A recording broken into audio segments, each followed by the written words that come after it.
Gracias. Hoy estamos con una persona que creo que es muy oportuna conversar con ella en los momentos, las circunstancias que se han estado viviendo en el país y que van cogiendo alta temperatura. Está con nosotros Ramón Abel Castaño. Él es médico de formación con maestrías y posgrado en salud pública, en administración hospitalaria, de administración de políticas de salud.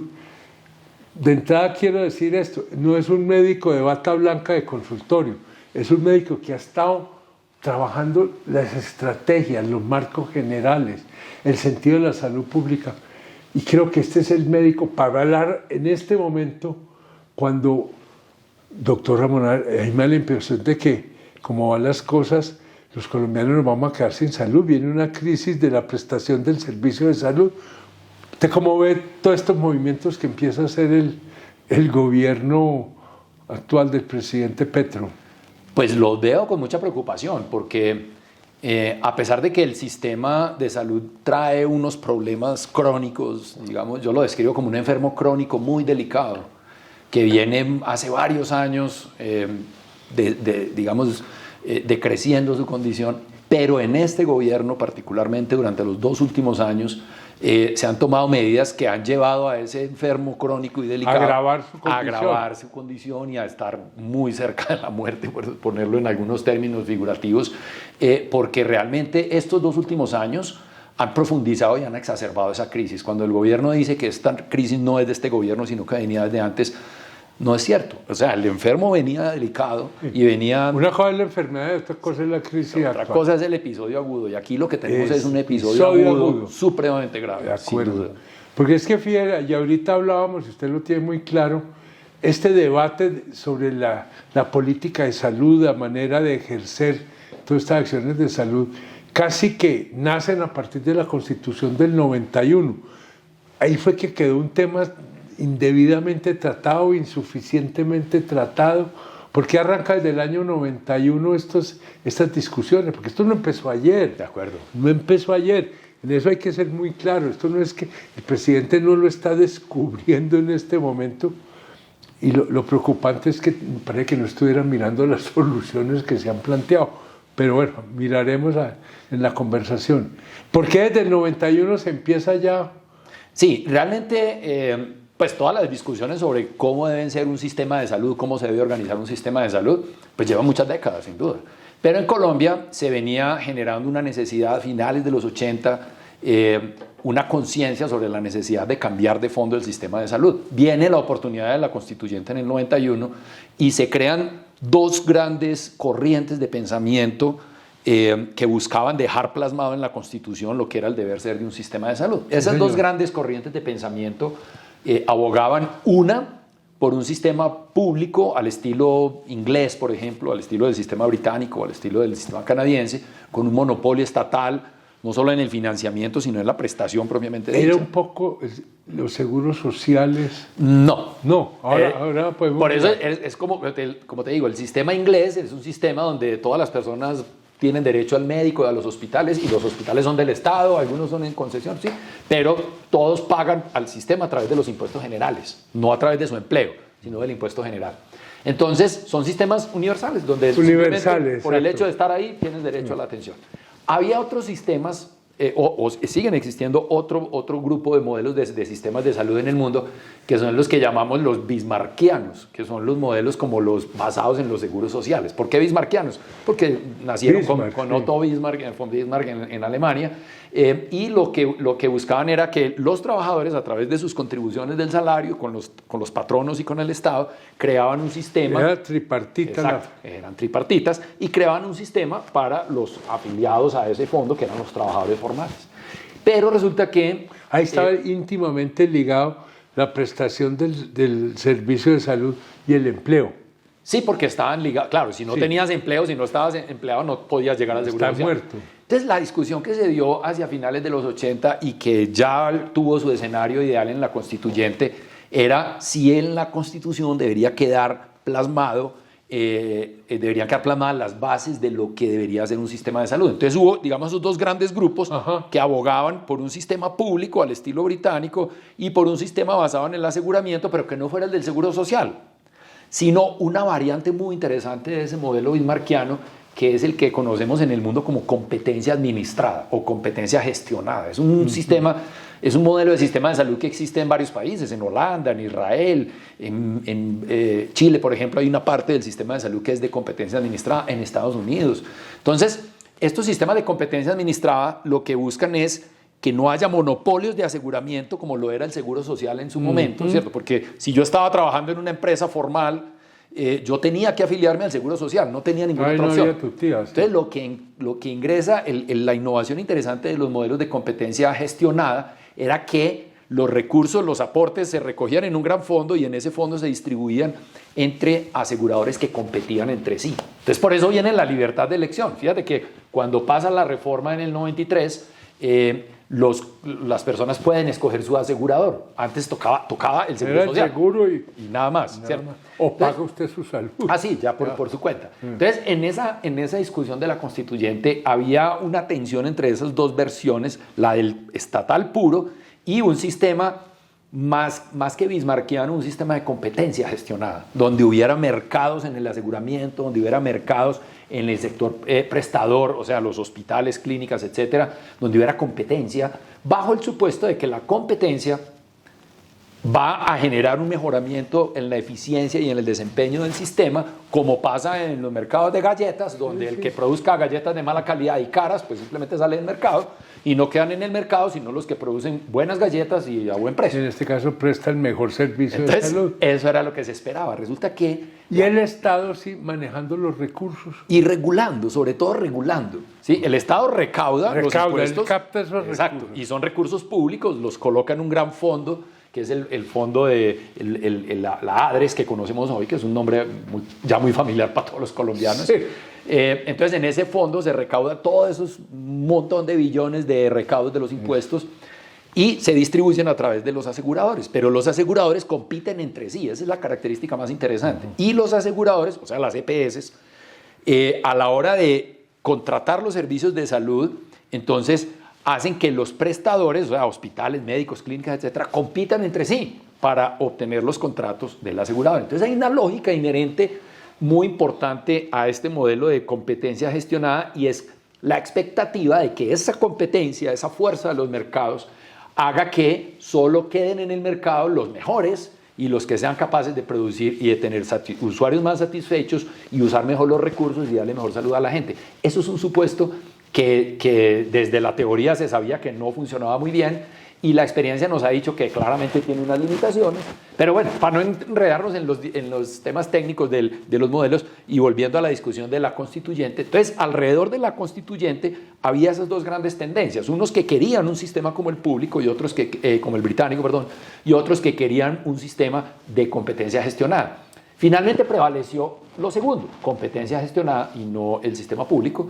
¿Y qué pasó? Este grupo que quedó excluido, digamos, de esa concepción del deber ser de un sistema de salud, pues empezó, digamos, desde la otra orilla, hablando de las dos orillas, desde la otra orilla empezó a construir un discurso crítico, político obviamente, pero crítico. Algunas críticas eran muy interesantes y muy bien fundadas, pero una de las principales críticas que hacían era que la salud la convirtieron en un negocio. Es que yo creo que ese es como la gran preocupación de este gobierno. Exactamente. No tener para ser rico prestando un servicio. Y eso, entonces, fíjate que eso no es nada nuevo, eso estaba desde el año 90 que se iniciaron las discusiones de la constituyente. Entonces, el principal eje conductor del argumento de este grupo que quedó en la orilla opuesta era que el sistema de salud se convirtió en un negocio, convirtió un derecho fundamental en un negocio, ¿cierto?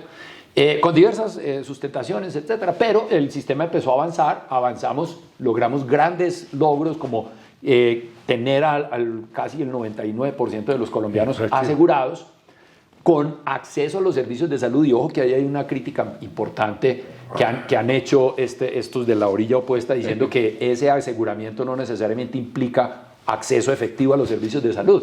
¿Por qué? Pregunto yo, ¿por qué Colombia tiene una de las tasas más bajas de gasto directo de bolsillo, lo que pagan los usuarios cuando van al médico, cuando compran medicamentos, cuando utilizan servicios de salud?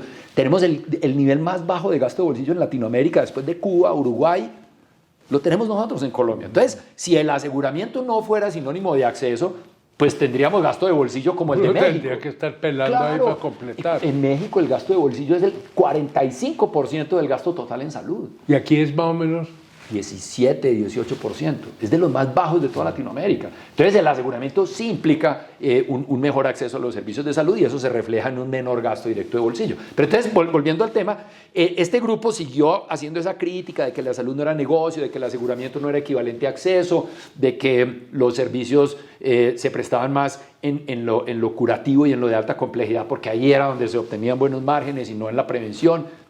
Entonces, cuando el equipo técnico que acompaña hoy al presidente en el gobierno, cuando era parte de su campaña, en el año 2021-22 más o menos, publican un documento en el que plantean cuáles son las líneas fundamentales de lo que debería ser un sistema de salud. Ahí está Corcho. Sí, claro. Está Carolina Corcho, está Félix Martínez, estaba... bueno, varios de los que están ahora en el gobierno eran parte de ese, digamos, de ese think tank, ¿no? Entonces, escribieron ese documento por allá en el 2021 donde plasman unos elementos, unos fundamentos de lo que debería ser un sistema de salud, pues que es un reflejo de su misma posición que traían desde el año 91, seguramente con algunas evoluciones, sí, pero básicamente el era... mismo espíritu. Exacto. No a la salud como negocio, no al aseguramiento no es igual a acceso, la salud es un derecho, no es un negocio. En fin, con todos esos principios crean una propuesta de sistema de salud que es la que finalmente trae el gobierno, la que hizo el presidente en campaña cuando era candidato y la que finalmente se plasma en esa propuesta que presentó la entonces ministra Carolina Corcho en febrero del año pasado. O sea, es una historia de 30 años, básicamente. Esto no arrancó en cero. Pero ahí hay un problema de todas maneras estructural, hay un problema que hay que ajustar el sistema. Absolutamente. Porque uno lo que está oyendo por todas partes es que no hay la plata necesaria para poder prestar esos servicios. ¿Y qué se hizo esa plata?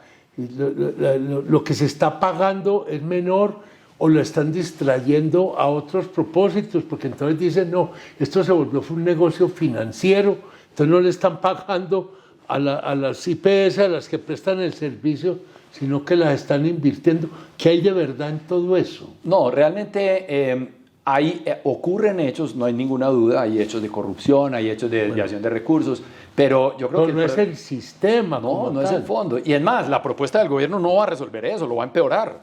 Pero creo que ahí hay que partir de un hecho fundamental que se ha discutido muy poco en los debates, pero que es un elemento fundamental de este sistema de salud y de todos los sistemas de salud en el mundo. ¿Y es cuál?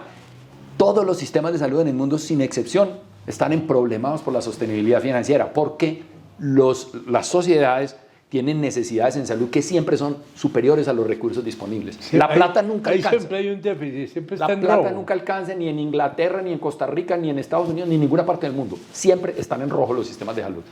¿Por qué? Porque estamos cada vez más viejos, porque tenemos más enfermedades crónicas y degenerativas, pero sobre todo porque entran cada vez tecnologías médicas, exacto, medicamentos, procedimientos, tratamientos, etcétera, que son cada vez más y más y más costosos, ¿cierto? Entonces, todos los sistemas de salud enfrentan ese problema.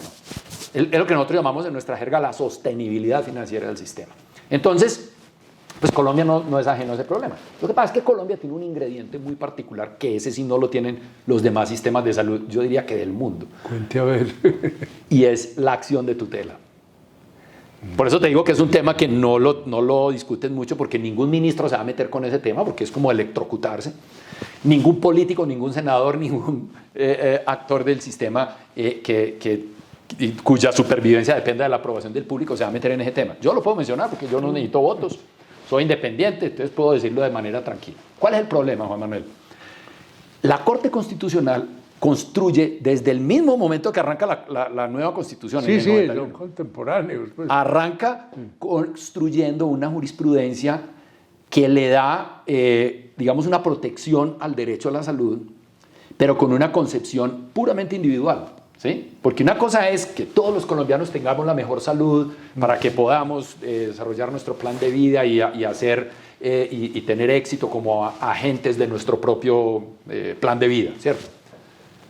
Pero otra cosa es decir que cuando tú estás enfermo necesitas un medicamento que no tienes cómo pagarlo, porque si tuvieras cómo pagarlo, pues valía. Pues sí, no, pero si no tienes cómo pagarlo, porque es un medicamento de 1 millón, de 5 millones o de 10 millones al mes, ¿cierto? Entonces tú dices, no, si no me dan ese medicamento, puedo afectarme severamente mi salud o puedo fallecer, ¿cierto? Entonces la Corte empieza a construir ese argumento diciendo, oiga, la salud, el derecho a la salud, que antes era un derecho prestacional. ¿Qué quiere decir un derecho prestacional? Es un derecho al cual el Estado tiene la obligación de protegerlo, pero no lo puede garantizar porque está sujeto a la disponibilidad de recursos, porque implica acciones de dar, implica pagar algo, ¿cierto? El derecho a la libertad de prensa no es un derecho prestacional, porque implica simplemente acciones de abstención, ¿cierto? O sea, no matar a los opositores. No hay un desembolso. Exacto, no implica un gasto. En cambio, los derechos prestacionales sí implican acciones positivas de dar. Y esas acciones positivas de dar implican entonces que el gobierno tiene que sacar recursos de los impuestos o de otras fuentes para dar y proteger ese derecho. Entonces, cuando el derecho era prestacional, uno podía decir, no, pues es que no hay plata. Como dicen en Inglaterra, como dicen en Costa Rica, como dicen en Canadá. No hay plata. Pero en Colombia la Corte Constitucional empieza a construir la teoría, o la tesis, como lo llaman ellos, de la conexidad. Entonces, sí, la salud, el derecho a la salud es un derecho prestacional, pero en el no cumplimiento o sea, si se dejan de otorgar las prestaciones que requiere la persona y está en riesgo su vida, entonces se vuelve un derecho a la vida. Entonces se vuelve un derecho fundamental. Entonces, esa tesis de la conexidad, que es una tesis de nuestros constitucionalistas que hizo carrera en otros países del mundo, pero nuestros constitucionalistas fueron... Nace acá.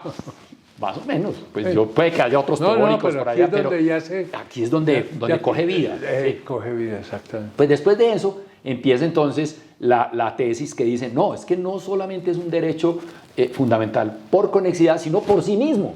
Entonces ya adquiere la categoría de derecho fundamental autónomo. Por sí mismo, la salud es un derecho fundamental. Entonces ahí ya nos metemos en un problema muy grande, porque cuando los estados tienen la obligación de garantizar derechos prestacionales que implican acciones de dar, sabiendo que hay una restricción de recursos, en todos los países del mundo y en todas las sociedades del mundo los recursos son finitos, ninguna los tiene infinitos. Entonces, la Corte dice, no, eso es problema de usted, Estado, usted verá cómo se las arregla, tiene que resolverlo. Hay algunos, digamos, hitos en la construcción de esa tesis, sobre todo la sentencia 760 del año 2008, donde dice, no, el gobierno debe decir cuáles son los límites y debe establecerlos, pero viene la ley estatutaria del 2015, donde dice, los límites son estas cositas nomás. En la práctica, el derecho a la salud en Colombia no tiene límites. Y eso, repito, es una característica muy particular de nuestro sistema. Y eso tiene un impacto muy grande en las cuentas. Te lo voy a poner en una respuesta muy sencilla. Porque a uno le dicen, no, es que... Y las EPS es que no nos están pagando lo que nos está costando el servicio. La capitación está más bajita. Es porque un sistema que estamos en rojo. Un sistema que gasta más de lo que recauda. Eso. No puede nunca ser sostenible y empieza a acumular un déficit. Y esa es la dinámica crónica en la que estamos. Exactamente, esa es la enfermedad crónica que traíamos y ese déficit se exacerba en estos últimos 2 años. Y eso que hablan de que todas que ellos lo que han hecho es un negocio financiero, que están recogiendo los recursos, pues no se los están transfiriendo a las IPS. No, eso no es cierto, eso no es cierto. Porque eso es lo que uno oye.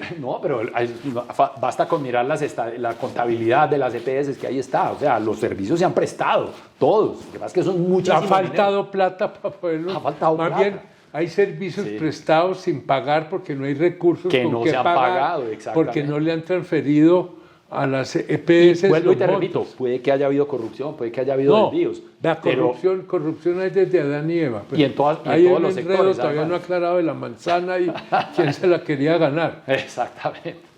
Sí. No, yo creo que la situación es muy crítica, pero tiene unos antecedentes y una dinámica histórica que hay que entender. Entonces, ¿para dónde vamos?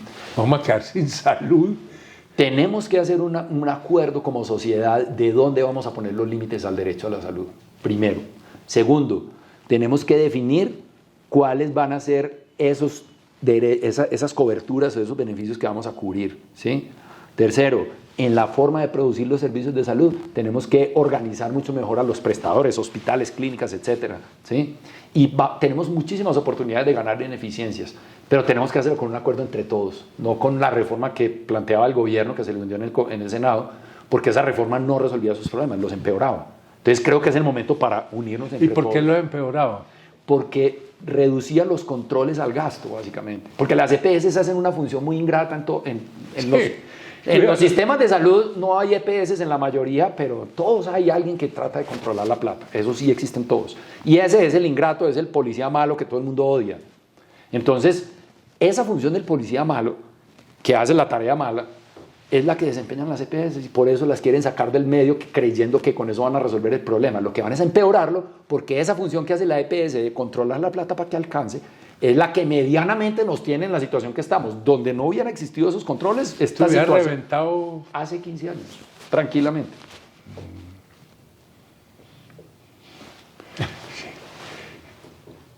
¿Y será que tenemos cómo trabajar esta cosa? Yo sí creo, porque como dicen por ahí, no hay mejor oportunidad que una gran crisis, ¿no?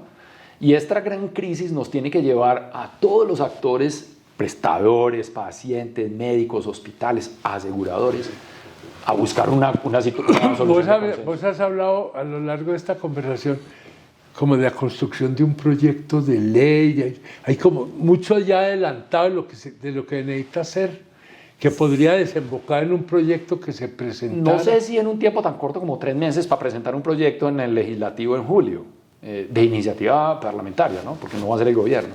No sé si tengamos el tiempo de hacerlo, pero nos toca trabajar. Pues están los borradores, pues casi que habría que darle forma. Sí, las ideas las llevamos debatiendo mucho tiempo, 10 o 15 años, ya sabemos ¿Y no se ha planteado esa posibilidad de...? Claro que sí.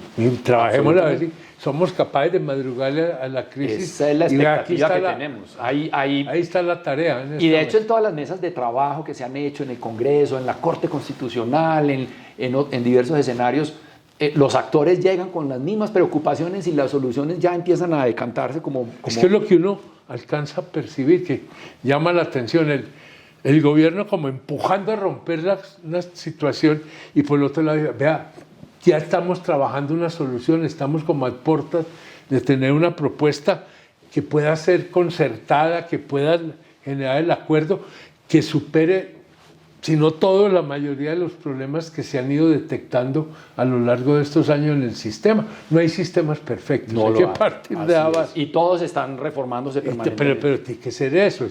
Es que esto no está esculpido en mármol para la eternidad. Y la realidad cambia mucho, es lo que explicaban, cómo ha ido cambiando todo el escenario de la salud, sí, en población, en tipos de enfermedad, en tipo de costo de los servicios, de los medicamentos, la tecnología. Sí, sí, la tecnología te garantiza más efectividad, pero te implica más costos. Así es. Y ese es el reto de la sostenibilidad. Y ahí sí, en salud uno no le puede poner límite a la tecnología. Todo aquello que ayuda a mejorar la salud, a ver cómo la pagamos, hay que pagarla. Hay que pagarla, exactamente. No, la situación es difícil y como te digo, esta crisis es una gran oportunidad para crear ese consenso y salir, porque no podemos salir sino entre todos nosotros. Aquí no va a llegar nadie de afuera, ni la OMS, ni nadie nos va a dar nosotros. Lo tenemos que solucionar nosotros. Y yo diría con mucho respeto al gobierno, ojo, que la gente está asustada de que estaba quedando esta posta de quedarse sin sistema de salud, sí, y eso sí tiene una trascendencia grande en total, eso afecta el día a día de todos casi de angustia política, pues, sobre todo a las personas con enfermedades crónicas, es que esas son las personas que sufren el sistema día a día. Los enfermos de alto costo, por ejemplo, que padecen este sistema como ningún otro colombiano, que sufren con este sistema, dicen no queremos esa propuesta del gobierno porque va a ser peor. Entonces, a pesar de que se quejan y sufren con este sistema, prefieren tratar de conservar lo que han logrado y mejorarlo, y eso es un mensaje muy poderoso, porque ellos sí saben lo que es sufrir el sistema. Porque hay mucho riesgo, sí, se han cambiado las juntas, se han cambiado los administradores, está intervenido, pero que que eso no implique el desplome administrativo de las entidades de salud. Pues yo creo que una entidad que tiene una cierta inercia, sí, con un liderazgo, una junta directiva, llega un interventor que más o menos entra en reversa, ¿no? Entonces, pues ya te imaginarás uno liderando una empresa a la que entra en reversa, pues yo honestamente, en términos de liderazgo y de visión estratégica, me parece muy difícil para un interventor sacar a una empresa de una situación crítica. Creo que lo más probable es que no lo logre, ¿cierto? Ojalá oigan este mensaje los interventores.